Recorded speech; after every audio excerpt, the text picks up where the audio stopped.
ഓം നമോ ഭഗവതേ സായിശ്വരായ. ശ്രീ സത്യസായി ഭാഗവതം. ശ്രീ നിസർഗദത്ത മഹാരാജ്.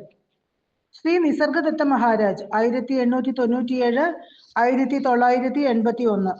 മുംബൈയിൽ ഉണ്ടായിരുന്ന ഒരു മഹാജ്ഞാനി. വീടിവെറുപ്പായിരുന്നു തൊഴിൽ. ഒരിക്കൽ അദ്ദേഹത്തിന്റെ ഗുരു ഉപദേശിച്ചു, നീ തേടുന്ന സത്യം നീ തന്നെയാണ്. തെല്ലും സംശയിച്ചില്ല. ഗുരുവാക്യം ശിഷ്യൻ അതേപടി സ്വീകരിച്ചു. അതോടെ അദ്ദേഹം ജ്ഞാനിയായി.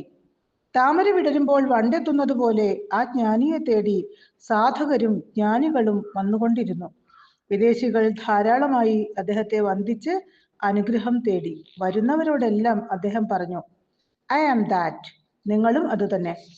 എനിക്കെന്റെ ഗുരു ഒറ്റ പ്രാവശ്യം അത് പറഞ്ഞു തന്നപ്പോൾ ഇക്കാര്യം മനസ്സിലായി. ഉറപ്പായി.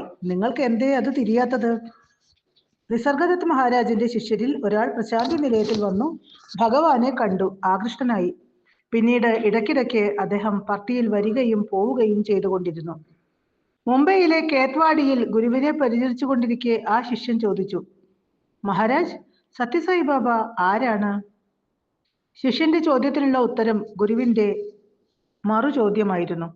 സത്യസായി ബാബ സ്വയം അദ്ദേഹത്തെക്കുറിച്ച് എന്താണ് പറഞ്ഞിട്ടുള്ളത്? ശിഷ്യൻ പറഞ്ഞു, ഷിർദിയിലെ സായിബാബയുടെ അവതാരമാണ് താൻ എന്ന് പറഞ്ഞിട്ടുണ്ട്. മഹാരാജ് ചോദിച്ചു, ഷിർദി സായി എപ്പോഴാണ് ശരീരം ത്യജിച്ചത്? 1918. സത്യസായി ബാബ അവതരിച്ചത് എപ്പോൾ? 1926. ശിഷ്യൻ പറഞ്ഞു, 1918 മുതൽ 1926 വരെ എന്തായിരുന്നുവോ ബാബ, അതാണ് ശരിയായ ബാബ. ഗുരു അരുളിയതിന്റെ പൊരുൾ ശിഷ്യന് വ്യക്തമായില്ല. മനസ്സിന് തൃപ്തിയായില്ല. ശിഷ്യൻ ഗുരുവിനോട് തീവ്രതയോടെ പ്രാർത്ഥിച്ചു, മഹാരാജ്, അവിടുന്ന് ബാബയെക്കുറിച്ച് അരുളിയത് എനിക്ക് മനസ്സിലായില്ല.